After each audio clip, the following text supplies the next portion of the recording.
kita 5 tahun lagi atau 10 tahun lagi, menurut buku yang gue baca juga tadi gue sempat bilang sama lo, Prinsipal itu yang by Ray Dalio itu, dalam waktu dekat-dekat ini Indonesia akan menjadi negara ekonomi keempat terbesar. Amin.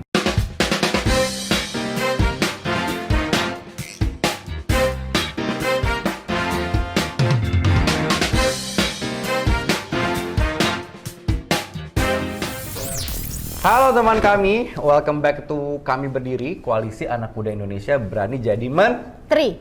Di sesi Kami Mencari. Oke teman-teman, jadi hari ini kita, kalau dibilang kedatangan tamu spesial tuh emang selalu spesial ya. Tapi yang kali ini tuh gue bilangnya bukan tamu spesial, tapi tamu komplit. Internet, Indomie telur kornet. Kenapa? Karena ternyata Sis Akila ini, tadi udah 2 segmen kita take di podcast yang lain yang kita kolaborasi. Itu komplit banget coy, jadi lucunya dapat, smartnya dapat, kocaknya dapat, wibunya dapat, kurang apa coba? Tepuk tangan dulu dong. Jadi malu. Keren. Boleh nggak kira-kira kalau berbicara generation gap antara generasi orang tua kita dan generasi Z yang sekarang, yang dirimu pasti sangat tahu banget apa yang bisa kita kolaborasiin sama 2 generasi ini, itu kira-kira gimana sih ngawininnya? Karena kita ngeliat Pak Prabowo Mas Gibran kan itu the true generation gap, tapi soon to be our leaders kan. Nah itu gimana kira-kira bisa kayak misalnya gini deh, gampang aja lah kita contoh ke orang tua dan anak. Misalnya gue ke nyokap gue gitu, kadang orang tua kita berpikiran bahwa yang terbaik buat kita itu apa yang mereka mau. Sedangkan kalau kita nih tipe orang yang anak muda yang kritis gitu kan. Bilang aja anak-anak muda zaman sekarang itu maunya tuh bukan basa-basi. Nggak basa-basi lah. Kenapa gue bilang nggak basa-basi? Setiap dia ada masalah ya kan, dia mau cepet cari solusinya. Ya, wow. Ya, Cong.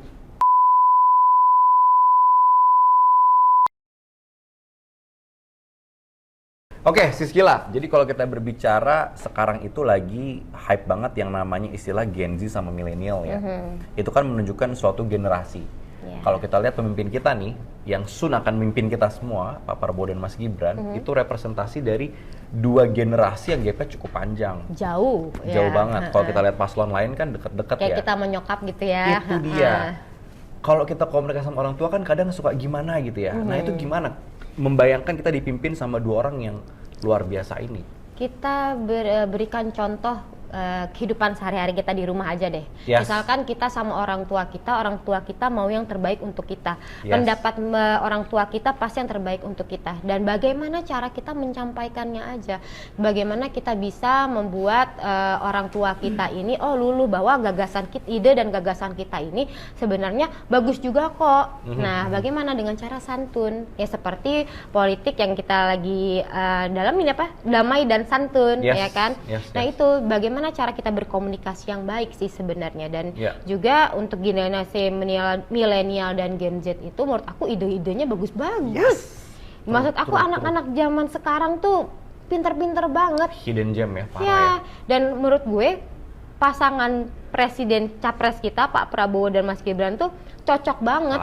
Ya kan? Kayak Bapak Prabowo bisa mengayomi Mas Gibran, Mas Gibran bisa memberikan ide-ide yang menyuarakan 60% anak muda yang ada sekarang ya. Makanya. Nah, kalau kita berbicara nih ya, misalkan nih setelah Pak Prabowo dan Mas Gibran kepilih, kan itu udah pasti kepilih dong ya. Amin, satu putaran, kita doakan satu putaran. Abis itu kemudian diberi ruang nih untuk anak muda untuk terbuka seluas-luasnya untuk involve dalam pembangunan bangsa dan negara ini. Nah, apa yang mau Akila sampaikan ke anak-anak muda ini ketika ruang itu terbuka selebar-lebarnya? Satu, untuk anak muda, jadilah anak muda yang visioner. Jadilah anak muda yang visioner. Kalau kalian mau menjadi entrepreneur, jadilah bangunlah usaha-usaha kalian, sampailah kancah internasional. Kalau mau jadi politikus yang benar-benar jujur, yang peduli pada masyarakat dan peduli sama rakyatnya. Contoh kayak Pak Prabowo ya, keren banget. Kalau mau menjadi kayak menjadi birokrat yang bekerja keras. Jadi dimanapun tujuan kalian untuk hidup, mau bekerja jadi apapun, bekerjalah dengan sungguh-sungguh, rajin. Kalau kata pepatah, rezeki itu dipatok ayam ya, kalau misalnya kita bangunkan. Makanya kita harus rajin. Nggak ada orang 100% kalau orang pintar ya, IQ-nya tinggi di atas rata-rata, tapi kalau males, percuma. Jadi jangan jadi generasi yang malas. Rajin aja. Lo mau jadi apapun, yang penting lo berkemauan keras, insya Allah dapat. Akila, 5 tahun dari sekarang, setelah Indonesia akan banyak dipegang oleh anak-anak muda, apa yang lo lihat? Kalau gue sih yakin banget Indonesia akan lebih maju lagi. Apalagi dengan program-program yang kita lihat dari programnya Pak Prabowo dan Mas Gibran, menciptakan lowongan pekerjaan yang mudah. Itu aja berarti dengan janji Pak Prabowo dan Mas Gibran akan menghidupkan banyak orang dan menciptakan ide-ide dan usaha-usaha yang baru. Ya nggak? Wow. So it's gonna be awesome. Dan akan terasa semakin muda negara ini. Bahkan kalau anak muda yang pegang juga, teknologi kan semakin canggih, ya kan? Ibarat kata, kalau kata mama, nak, mama gaptek nih nak, nah tolong dong nak. Nah sedangkan kalau misal sudah ada anak muda, kalau gue lihat ya, anak umur 10 tahun, 11 tahun, udah jago banget main HP, laptop semua. Nah coba bayangin kalau kita 5 tahun lagi atau 10 tahun lagi, menurut buku yang gue baca juga tadi gue sempat bilang sama lo, Prinsipal itu yang by Ray Dalio itu, dalam waktu dekade dekat ini Indonesia akan menjadi negara ekonomi keempat terbesar. Amin. Gue pengen banget anak muda ini jangan sampai menjadi saksi. Kita harus ikut bermain dalam pencaturan global ini. Ayolah, pasti kita bisa jadi pemain. Jangan sampai jadi menyaksikan cuman kita nonton, jangan kayak gitu. Kita harus semangat, kita buktikan kalau kita bisa beradu di dunia rancah internasional. Agree, sepakat banget. Oke. Akila, jadi gini, kalau kita berbicara kami berdiri, kan visi besar kita mau create menteri-menteri muda nih. Nah sekarang kita mau role play. Kaget ya nih ya, ada mau jadi apa nih? Itu dia, kita mau role play ya. Jadi let's pretend bahwa sekarang adalah hari di mana Pak Prabowo dan Mas Gibran sudah menjadi presiden dan wakil presiden. Oke? Tiba-tiba kita lagi podcast. Wah, deg-degan nih gue. Ya, tiba-tiba dirimu HP-nya getar. Pas getar tiba-tiba tulisannya RI1 gitu ya. Berarti siapa yang nelfon? Bapak Prabowo Subianto, Super Mega Bintang. Abis itu Pak Prabowo bilang gini, Akila, kamu ke istana sekarang. Mampus nggak lo? Kayaknya pingsan dulu, bangun lagi, pingsan lagi kan. Ngefans banget. Iya, bangun lagi lah, cepet-cepet bergegas ya kan. Langsung ya, mandi nggak usah lah ya. Mandi dong, semprot wangi ya kan. Nah abis itu kemudian pas lo sampai istana, Pak Prabowo nanya, Akila, kamu mau jadi menteri apa? Wow, emang cita-cita gue sih mal tuh pengen banget jadi menteri.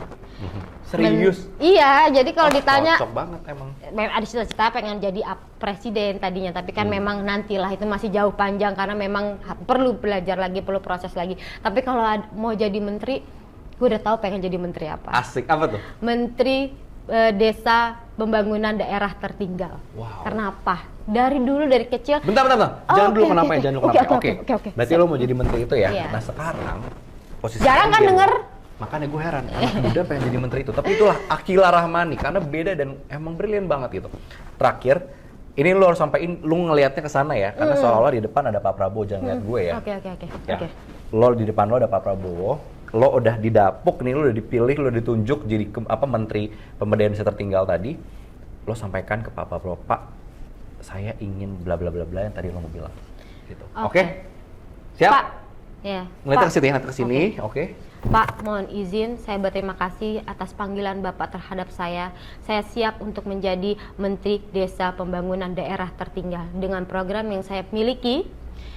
Ini boleh kan ya? Boleh, ini kan nih angan-angan gue ya.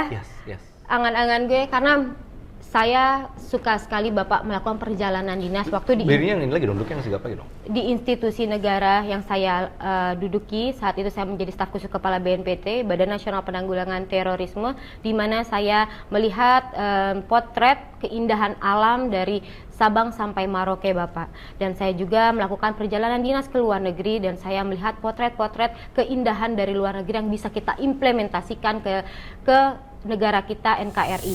Oke, anyway, jadi Akila ini adalah kaos kebanggaan kita.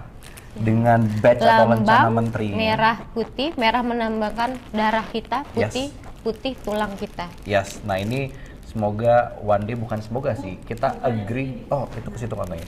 Kita percaya banget bahwa Akila will be the next minister. Amin. Dan akan menjadi pengubah luar biasa besar bagi bangsa dan negara Indonesia. Amin. Amin. Thank you teman-teman. Jangan lupa. Mohon doa restunya. Amin. Stay tune di Kami Mencari. Bye bye. Bye bye. Jangan golput, geng. Pilih nomor 2, pilih nomor 2.